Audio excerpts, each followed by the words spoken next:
Hello and welcome. It's me, Percita, and this is Percitas Paradox. Thank you so much for joining me today. I greatly appreciate you and your time and finding me on this crazy thing called YouTube. If you are new to this channel, thank you so much for joining me. As always, if you are an OG, you already know the drill. Thank you so much for continuing, supporting, and loving on me and this channel.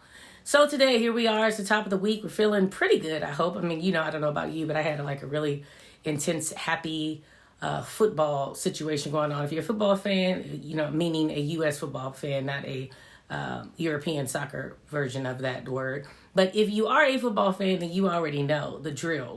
There's been absolutely nothing but excitement in regards to the playoffs because they have been pretty flipping phenomenal. Probably some of the best football that I have watched in my 30 plus years of being subjected to it from the beginning of life from my dad. And one thing that really resonated with me this weekend, outside of the happiness that my 49ers are going to the championship for our division. Woohoo on the 49ers. But I'm still in this idea of understanding that in my latter years, I'm still struggling with unlearning some things. And I just wanted to come today and propose that exact question to you. Are you comfortable in unlearning? When you think about unlearning, it's kind of crazy because you don't really understand always, and I say you as in me and you, don't really understand the idea, right? That everything that has been in your past is not necessarily something that you need to keep. Especially when you're talking about things like tradition or things that are, let's just say for the most part, we feel like they're sustainable, right? We are in a position where you feel as if you have not really done bad with it. And I don't know if we understand always the idea that just because you haven't done bad doesn't mean that it's something that you should sustain doing, because there could possibly be a better. Now, I say that and still understand that there's going to be people who go, but what about the times that, the things that are better are best for you, but maybe that's not necessarily where you want to be. You don't really want to grow like that. That all plays a role, and it's all an idea that when you're talking about unlearning, it gets really tricky because of the status of our mindset and what exactly we should get rid of and what we should keep, right?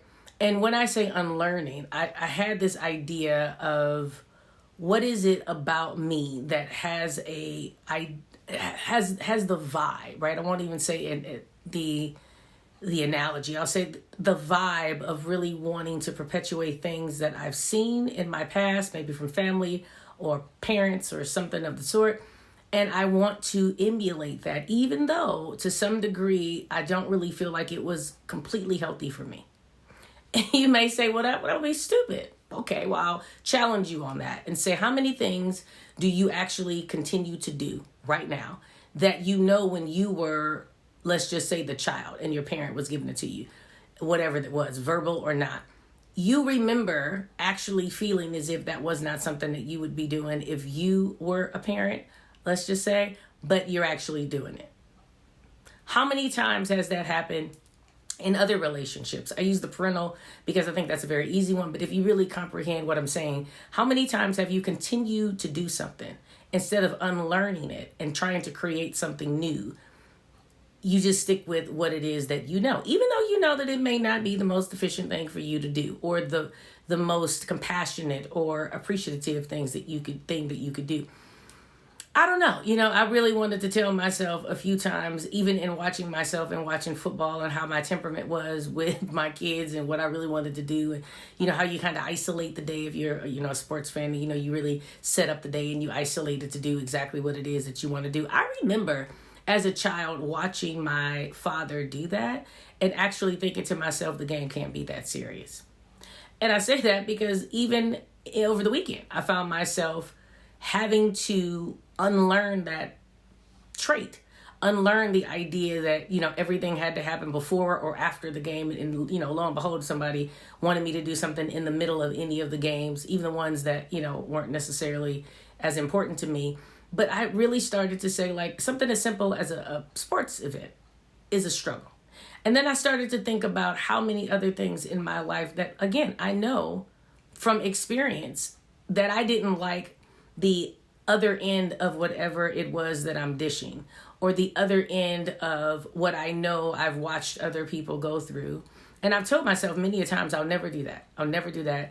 No, I'll never do that. When I get older, I'll never do that. I mean, I don't know if you all can relate, but it's just something that I found myself saying, how difficult is it to really unlearn things? And I really had to own and admit that it's pretty damn difficult. I mean, it is really not something that we want to always address because we like to identify problems in other people. And it's so easy to say that other people aren't willing to grow or to change or unlearn.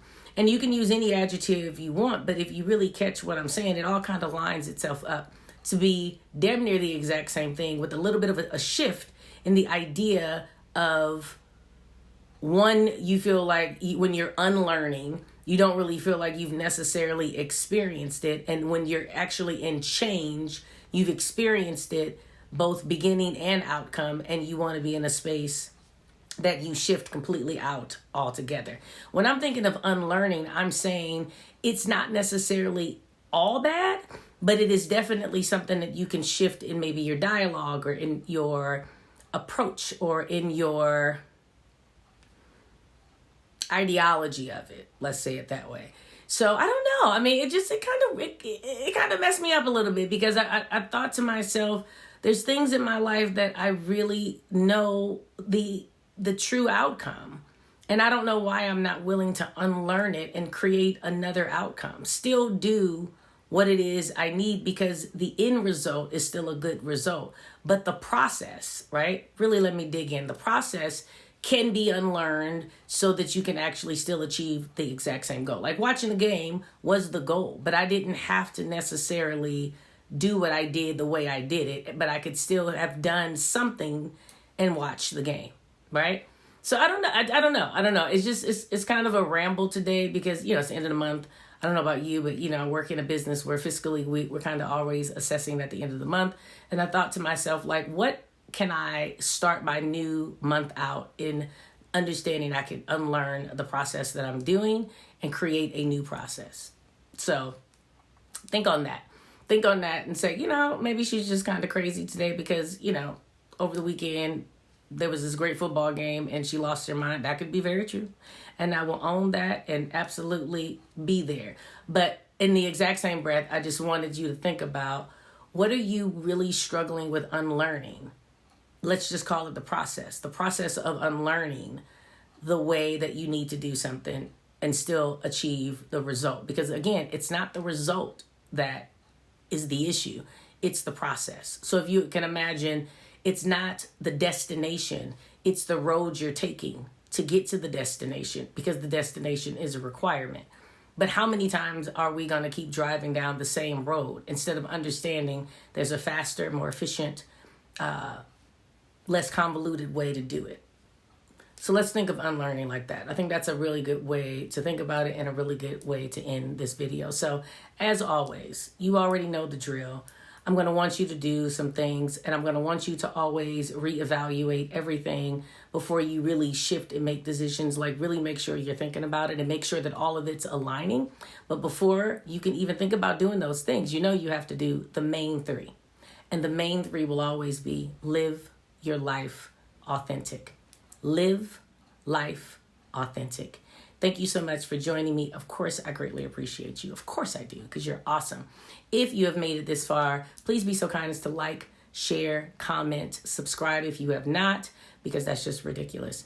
And absolutely make sure that you come back and you give me some feedback on what it is you want to talk about, but also give me some feedback on some things that you're struggling with that you'd like us to talk about. I greatly appreciate your help in creating videos. That would be awesome.